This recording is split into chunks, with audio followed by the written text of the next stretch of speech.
আজ থেকে প্রায় 100 বছর আগের কথা। নৈহাটির বাসিন্দা শ্রী ভবেশ চক্রবর্তী কয়েকজন বন্ধুর সঙ্গে নদিয়ার শান্তিপুরের রাস উৎসব দেখতে গিয়েছিলেন।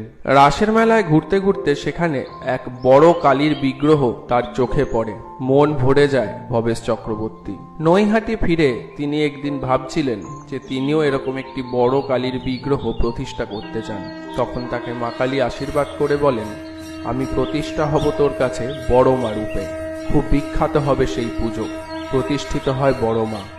শুরুতে এই কালীর প্রতিমা ভবেশ কালী নামেই পরিচিত ছিল। পরবর্তীকালে এই 21 ফুটের ভবেশ কালীকে বড় কালী বলা হয়। তারপরের নাম হয় বড় মা। বড় মায়ের মাহাত্ম্য লোকমুখে ঘুরে বেড়ায়। কেউ কেউ বলে একদল মানুষ নাকি হঠাৎ তাকে বড় মা বলে ডেকে ওঠে।